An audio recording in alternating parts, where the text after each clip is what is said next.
Oh, g'day viewers, my name's Michael from 64 Motorsport. What's rear shock mount blowout? And which BMWs does it affect? Is your vehicle at risk? So to find out how to prevent this from happening to your vehicle, continue watching this episode from 64 Motorsport.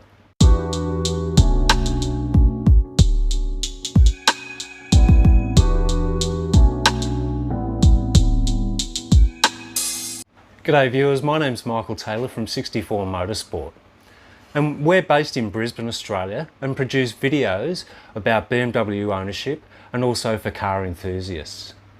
So if this is the first time visiting our channel and that sounds like the sort of thing you might be interested in seeing, then please consider subscribing by hitting the link below and ringing the bell to get notified when updates arrive.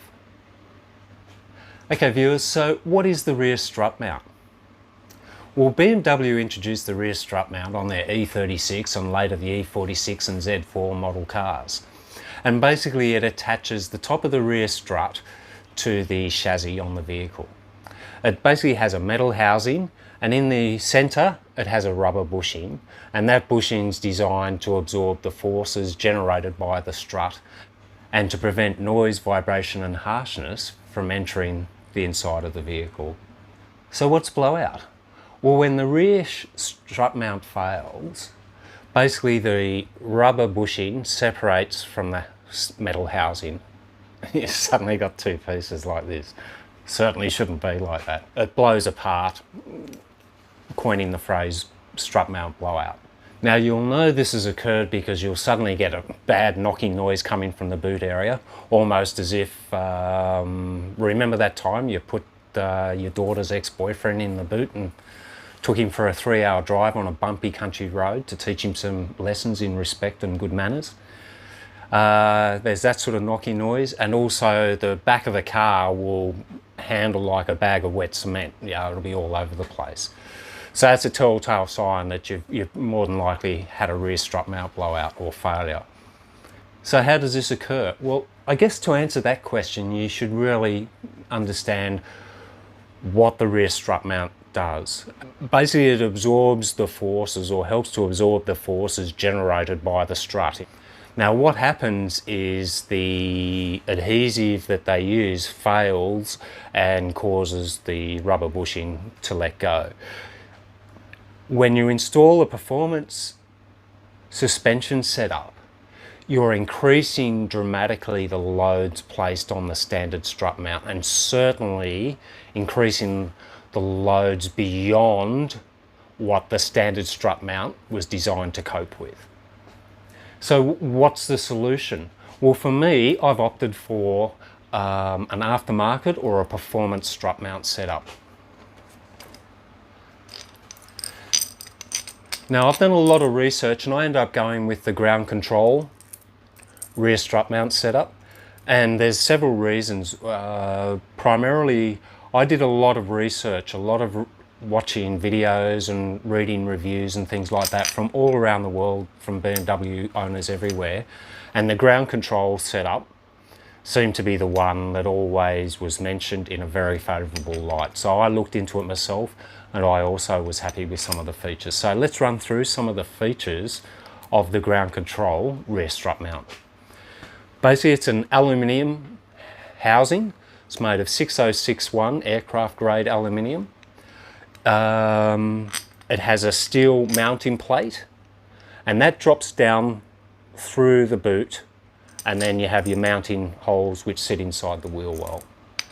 That also helps to act as a strut tower reinforcement plate.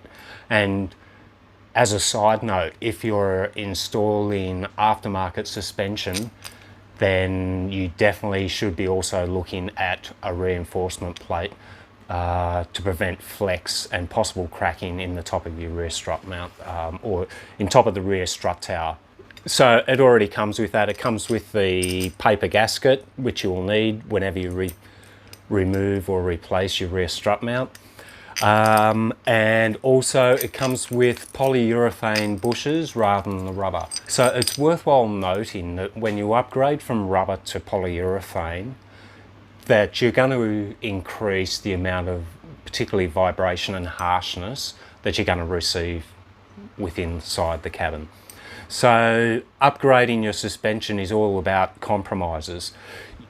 Now, one of the things I particularly like about the ground control setup is, I'll hold this up to the camera and hopefully you can see it. There's a bit of a ridge around the top. This bushing can be inserted either with the ridge facing up or down inside the housing. Now, according to ground control, depending which way you install the bushing, you will either get a softer setup or a stiffer setup in terms of your rear strut mount. I've already installed the right hand side on the car and I've opted for the stiffer setup. Ground control say it's almost like a track setup, but I think it's probably just a firmer than road setup. The beauty is, should I find that that's giving me too much harshness, I can always remove it and swap them back around. They are replaceable, and ground control, for the original owner, give a lifetime warranty on their rear strut mount. They're that confident in terms of how good they are. So this is my Coney strut, okay? And this is the standard strut mount. It slides on there and it fixes on with a nut, and then you slide that inside the wheel well and up through the holes into the boot to affix it. Which means that to remove it, you've got to get inside the boot, remove the lining to get access to these two nuts. Now, as I say, I'm installing a H&R Coney coilover setup, which means when I want to adjust my Coney strut, I've got to remove it from the vehicle to make the adjustments from either soft, medium or hard. And to be getting inside the boot to pull the strut out is a right royal pain. But the ground control one mounts upside down. So these two nuts are now located inside the wheel well. The beauty of that is now that I've got access inside the wheel well to the two nuts that secure it to the top of the chassis, and also to the mounting bolt which attaches to the rear trailing arm. So everything now is accessible from within the wheel well, which means adjusting my Coney strut is probably only a half-hour operation for both sides of the car. So for a performance upgrade setup, that's ideal, because it means I don't have to muck around pulling lining out of the boot and that sort of thing.